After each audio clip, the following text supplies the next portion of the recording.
I am Jennifer. I live with my younger husband, Colin. We don't have children. We got married later in life and entered our marriage considering a life without children. Yet, Colin loves me deeply, and of course I love him just as much. Just having Colin by my side makes every day fulfilling and happy. So I never felt lonely or complex about not having children. Our daily routine is to enjoy coffee together every morning. Colin always wakes up early to brew coffee, and as its aroma spreads, I rub my sleepy eyes, get up, and head to the kitchen. Colin, seeing me like this, smiles and hands me a warm cup of coffee. Good morning, Jennifer. When I hear these words, I feel like my day begins. Colin's gentle voice and smile always warm my heart. Good morning, Colin. Wow, is this latte art? We sit at the living room table with our coffee. It may seem repetitive every day, but for us, it's a special time. Yeah, it's about drawing pictures and patterns using frothed milk. It's popular and often seen in stylish cafes. It's really trendy right now. But really, Colin, you're amazing. Latte art seems difficult, yet you make it look so easy. Not really. I practiced by watching videos. It's surprisingly easy and seems like anyone can do it. Is that so? But it seems difficult for me. I'm clumsy just like my father. Then let's try it together on our next day off. Don't worry, you'll surely be able to do it with practice. Colin and I lead busy lives. But no matter how busy we are, we never skip our morning coffee time. This moment is truly important in our daily life. Thus, we enjoy our morning time, talking about work, neighborhood events, and everything from trivial to important topics. Our house is a bit small because we don't have children, but it's perfect for the two of us, and very comfortable. On the windowsill, Colin's succulents are lined up and the soft sunlight brightens the room. Furniture made by Colin and paintings drawn by me decorate the room, reflecting our personalities. Hey Jennifer, latte art is great, but let's go shopping together sometime. Yeah, of course, that's fine. But do you want to buy something? Not particularly, but I've been thinking about going somewhere far for a change. We are busy with work on weekdays, but on weekends we cook together, watch movies, and enjoy our time. With each fulfilling weekend, we realize the importance of each other's presence. Above all, Colin's smile and laughter always fill my heart with happiness. So please, let's go somewhere next weekend. Yes, let's do that. There's a nice hiking spot in the next state. Shall we go there? Hiking. Sounds great. Let's definitely go. In this way, our life is peaceful and calm. We don't have children, but we are thoroughly enjoying our life. What's with that face? You've been looking so happy. Ed, did I make a strange face? You were daydreaming with a smile. You're not a child anymore, so pull yourself together. Okay. My father lives nearby, and I occasionally visit him to check on him. This is because, since my mother passed away, my father has been living alone. After my mother's death, I regularly visited my father to see how he's doing. On the other hand, my father, now of a good age, still always cares for me as if I were a child. He always worries about me, even over small things, saying, "You're still a child after all." For example, when I catch a cold, my father calls several times asking, "Are you okay?" And on days when I look a bit pale, he shows concern, asking, "Is something bothering you?" Though embarrassed, I find my father's care very comforting and reassuring. When I visit my father's house, he always greets me at the door with a warm smile. In the garden, flowers cultivated carefully by my father bloom, always astonishing me with their beauty. Seeing these flowers always brings back memories of the times when my mother was still healthy and they grew many flowers together. Dad, it's almost the 3rd anniversary of Mom's passing, isn't it? Ah, yes, it is. Time passes so quickly, doesn't it? Indeed it does. Time keeps flowing on. Yeah, Dad, how have you been feeling lately? To my question, my father nods with a smile. Though he looks a bit tired, he seems as energetic as usual. You don't need to ask such obvious things. I intend to live well for your mother's sake too. That's reassuring to hear. Well, as long as you're healthy, I can stay healthy. Two. What do you mean? Exactly what I said. If you get sick, there's nothing I can do. Colin will help me then. That might be true, but you also need to take care of yourself. Yeah, thank you. My father's words fill my heart with warmth. I have always been supported by my father's warmth and strength. Since my mother's death, my father has become an even more important figure in my life. As my father is getting older, I think I need to pay more attention to his health. When there's time, we cook and enjoy meals together. My father always eats my cooking with a smile, saying it's delicious. Jennifer's father, your cooking is getting closer to your mother's taste. Really? Yes. Does Colin also say it's delicious? I wonder, but he always eats it all without leaving any. That's most important. Men rarely give compliments, but my father always does. Dad, you're not eating much. Have you lost your appetite lately? I'm getting old. My appetite is naturally getting smaller. My father often says I resemble my mother while looking at me. Each time he says that, I feel very happy, as if being praised by my father. As I grow older, I cherish my time with my father more than ever. Perhaps it's because of the separation from my mother, but I never forget to be grateful to my father and plan to cherish our time together in the future. However, not all parents are the same as mine. When I returned home from my father's house, I sighed upon seeing an unexpected visitor. "Oh, Jennifer, I came to visit, and that's the face you make?" "No, I just didn't know you were coming today." "Oh, why? Do I need permission to visit my son's house?" "We're family." "Yes, the person who suddenly visited is Colin's mother, my mother-in-law. Her behavior and words often show that she's not very fond of me. The reason is clear. She believes Colin should have married someone younger and more attractive. So she's quite unhappy that I, older and unable to have children, married Colin. I often hear comments from her like, Colin should have had a more attractive wife, or not having grandchildren is like stealing my joy. And she makes sure to say these things loud enough for me to hear, which is really troubling. Fortunately, Colin always stands by me and has warned his mother several times. But despite this, her snide remarks and unexpected visits like today's haven't decreased. Moreover, Jennifer, you still visit your father's house quite often, don't you? Yes, I do. Is there a problem? Oh, unbelievable. You're Colin's wife, aren't you? You should behave like a wife and support Colin properly. Instead of frequently going to your father's house to play around, I'm not going there to play. My father lives alone, so as his daughter, I'm just looking after him. Oh, I also live alone since losing my husband. Yet I manage by myself. Indulging someone just because they lost a spouse is wrong, in my opinion. That's her view, but my parents were different. My in-laws had an arranged marriage. However, they never really got along, especially regarding financial matters. My mother-in-law is the type to buy whatever she wants without worrying about the cost, while my father-in-law always cautioned her about it. My father-in-law passed away 3 years ago, but their relationship never improved. Well, considering my mother-in-law's attitude, I can understand why. Similarly, my relationship with her is far from good. Honestly, her snide remarks are really exhausting. I often wonder why I have to put up with such unfair treatment. Looking back to the early days of our marriage, her attitude seemed relatively mild, but as time passed, her true feelings became more apparent. The more time passes, the colder the relationship between me and my mother-in-law becomes, and the frequency of her sarcastic comments increases. Sigh. Hey Jennifer, what's wrong? Why the heavy sigh? You know, your mother came by unexpectedly again today. What Mom did? Yes, just like always, without any prior notice.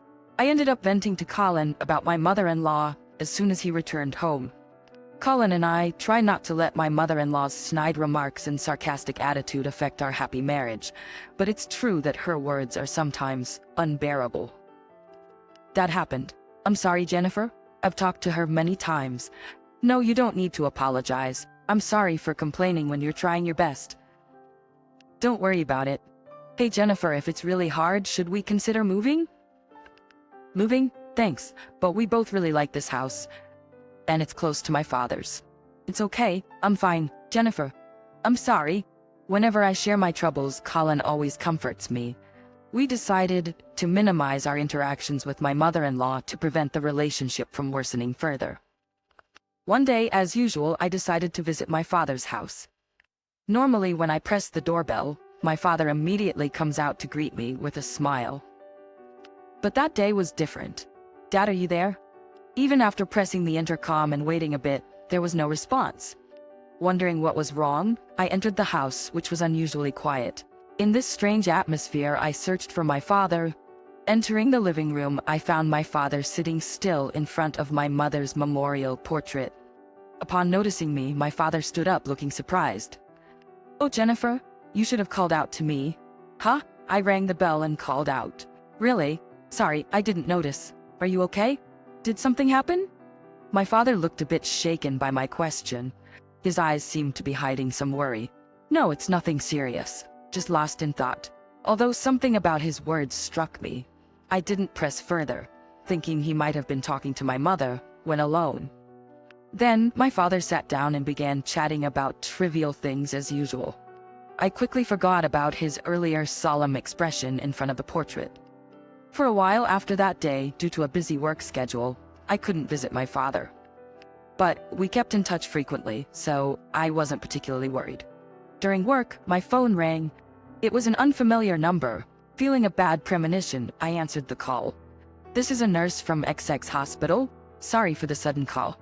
"Is this Jennifer's phone?" "Yes, it is. What's the matter?" The caller was a nurse from a nearby hospital. At that moment, my heart sank, realizing something had happened. I braced myself for the news about to be delivered over the phone. "Please stay calm as I explain. Your father collapsed earlier. A doctor would like to speak with you. Could you come to the hospital as soon as possible?" "What?" Hearing the nurse's words, I was thrown into confusion. And then I vividly remembered my father sitting in front of the portrait. Perhaps he had sensed something about his condition. But thoughts like that had to wait. I quickly left work and headed to the hospital, filled with anxiety and fear. The thought of my father's face haunted me, fearing the worst. Upon arriving at the hospital, I rushed to confirm my father's condition at the reception and hurried to his room. Entering the room, I saw my father lying on the bed, pale and frail. "Dad," holding back tears, I rushed to him and grasped his hand tightly. His hand was shockingly cold. At that moment, the door to the room opened, and a doctor entered. "Excuse me for interrupting. Sorry for calling you so suddenly." "No, it's fine. I'm his daughter, Jennifer. Sorry to rush you. This is our first meeting, so I will explain your father's condition from the beginning." "His condition from the beginning?" "Your father had terminal cancer." My dad, I was shocked to hear the doctor's words. And he had known about it for some time, keeping it a secret from me to avoid worrying me. But my dad seemed fine until recently. Indeed, it's not that his condition suddenly worsened. However, his strength had been gradually declining. I heard he hasn't been eating much lately. Oh? I remembered the recent meal we shared, where my father hardly ate anything. That's right. The disease had been silently eating away at him without me knowing. Why didn't I notice sooner? I couldn't help but blame myself. As the doctor continued explaining, I was overcome with tears and broke down. Shortly after, Colin, who I had managed to contact on my way to the hospital, arrived. He received the same explanation from the doctor and gently embraced me. His warmth made my tears flow even more. Then, a few hours later, my father passed away. It all happened so suddenly that I couldn't accept the reality. The tears just kept flowing. I would never see my father again. A deep sense of loss gripped my heart. Time passed, and the day of the funeral arrived. Many relatives and friends gathered to remember my father's life. There, I realized how much my father was loved and respected by many. My father was warm, caring, and genuinely kind. His memory would surely live on in the hearts of many. After the funeral, I reflected on why my father had silently battled his illness. Perhaps he wanted to protect me and felt he had no choice but to hide his condition. His deep love for me must have compelled him to do so. Dad, time flew by after the funeral. Luckily, Colin took care of most of the arrangements. Most of the funeral arrangements were taken care of, so I hardly remembered the details. I was enveloped in deep sorrow, tormented by the loss of my beloved father. Jennifer, let me take care of things. You should rest a bit. I'm okay, thanks. I want to sort through Dad's belongings myself. Okay, I understand. But don't push yourself too hard. You haven't been sleeping well lately. Thank you, Colin. While I was sorting through my father's belongings, the intercom suddenly rang. Opening the door, I saw a man dressed in a sharp suit. exuding the aura of a professional. "I'm sorry, may I help you? We're in mourning right now." "Yes, I apologize for bothering you at such a busy time. I'm Lawyer Morris." "A lawyer?" The man, Lawyer Morris, apparently had a will that my father had entrusted him with before his passing. "A will? My father left one?" "Yes, your father instructed that it be given to you as soon as possible in the event of his passing. That's why I've come like this." "I see. Jennifer, what's going on?" "Who's there?" "Yes, just a moment." Colin came to check on me, and I briefly explained about the will handed to me by Lawyer Morris. Then I began to examine the will. This is my dad's handwriting? The will was filled with my father's meticulous handwriting. His handwriting, which I never thought much of before, now brought tears to my eyes just by looking at it. As I began reading the will through my tears, something unbelievable was written. "Wait, is this true?" "Yes, there is no mistake. We have verified everything here. No way such a large amount." The will stated that my father, through his investments, had amassed a fortune of $15 million and he was leaving it all to me. As I read the words, I was enveloped in an unbelievable sense of surprise and deep gratitude. My father's deep love and consideration came through in every word in the will. There was a final message from my father. He had been hiding his illness while building this fortune for me, his only family, intending to leave it all to me if anything happened to him. My father's will spoke of the kindness and deep love for his family that I had always felt. Dad, Jennifer. Having finished reading the will, I broke into tears again. The kindness my father had put into the will enveloped my heart warmly. He had tried to express his love through money after his passing. Even without the money, I had always felt my father's love. Thinking about my father's struggle and pain alone with his illness made my heart ache. But I felt a strong responsibility to honor my father's wishes. Who had thought of my happiness above his own? The amount of $15 million was unimaginable to me. However, I resolved to handle my father's legacy with care. Colin quietly read the will beside me, probably filled with the same surprise and gratitude. Then he gently embraced me. "Shall we start the procedures based on the will, then?" "Yes, please. Please proceed." "Understood." We thanked Lawyer Morris for his explanation and bid him farewell.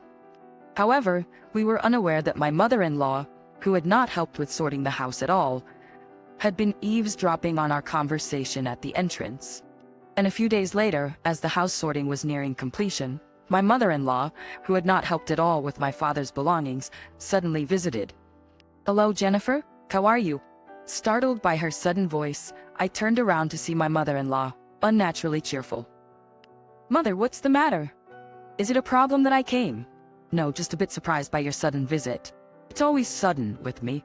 I was at a loss for words, but my mother-in-law continued, "Jennifer, there's something I want to ask you. How much was your father's inheritance?" My mother-in-law's eyes sparkled with a scheming glint. However, I didn't want to engage more than necessary. I quickly answered it was $15 million, hoping she would leave soon. Is that so?" Surprisingly, my mother-in-law left shortly after. What was that about? However, the next day, I realized something unbelievable. My bank book was missing. Trying to remain calm despite the initial panic, I repeatedly checked the place where the bank book should be, but it wasn't there. Immediately, my mind flashed to my mother-in-law. I tried to contact her, but for some reason, couldn't get through. Controlling my panic, I rushed to my mother-in-law's apartment. Then I found the place already empty. The landlord confirmed that she had left in a hurry yesterday. Facing this reality, I stood dumbfounded. "Why?" Amidst my confusion and disappointment, Colin rushed to my side. His words somehow managed to calm me down. Colin and I decided to file a police report and request an investigation into the missing bank book. Reported and requested a thorough investigation. However, finding evidence proved challenging, and the key person, my mother-in-law, was missing. The investigation was facing significant difficulties. Then, the following week, my mother-in-law suddenly visited. "Mom, where have you been?" I asked, "What does it matter?" She replied, "What's this all about?" I asked, confused. "What?" My mother-in-law began angrily. "What's the meaning of this?" I asked, still confused. There's no $15 million in this bank book. I waited a week, but there's no deposit. Did you lie to me? What kind of woman are you? I was astonished by my mother-in-law's aggressive confrontation. I was so surprised that I couldn't respond. Wait, why do you have my bank book, mother? I asked. You should know why, she replied. I wanted some of the inheritance, too. I'm your mother-in-law, I thought I had some right to it. I was shocked by her admission of stealing my bank book. What are you saying? Stealing a bank book is a serious crime that cannot be forgiven, I said. Of course I didn't plan to take it all. I just wanted $5 million. Then I would have returned it, my mother-in-law explained. How could you? I was shocked and speechless, but my mother-in-law showed no remorse. Jennifer, you should apologize for exaggerating about the $15 million. It's all a lie, she said. It's not a lie, I replied. There's nothing in the bank book, she said. I have 2 bank books. One for everyday use and another for inheritance. What do you mean? I asked. I opened another account for the inheritance, as advised by the lawyer. So the one you stole has no inheritance in it? My mother-in-law was visibly shocked. So there really is $15 million? I asked. Yes, Dad prepared that money with a lot of effort for me, I replied. Then that's fine. Just give me $5 million quickly, my mother-in-law said. Stop it, I said firmly. I've been silent so far, but all you talk about is money. What about Dad's feelings? Well, I won't give you a penny of the money Dad left for me, and I won't forgive what you've done to me so far. I will report this to the police, I said. Wait, Colin, say something. You can convince Jennifer, right? My mother-in-law pleaded. Mom, do you realize what you've done? This is a serious crime. Don't involve us anymore. You're no longer a mother to me, I said to her. Colin, why? My mother-in-law asked, hurt. Hey, afterwards, I said, ending the conversation. Afterwards, my mother-in-law was arrested. The police investigation revealed that she had stolen my bank book with the intention of taking the inheritance. Even in her last moments, she was shouting, Jennifer, I was wrong this time. Please tell the police I didn't commit theft. I just gave her a cold look and didn't respond. Of course, Colin did the same. A month after the incident, Colin and I built a new house with the inheritance. It had a beautiful view of the sea. We decided to place my parents' photos in the room with the best view, as they both loved nature and beautiful scenery. Since then, we had no contact with my mother-in-law, not even visiting her in prison. It might be tough for her, but it was no longer my concern. Accepting it as a consequence of her actions, we looked forward to our future with hope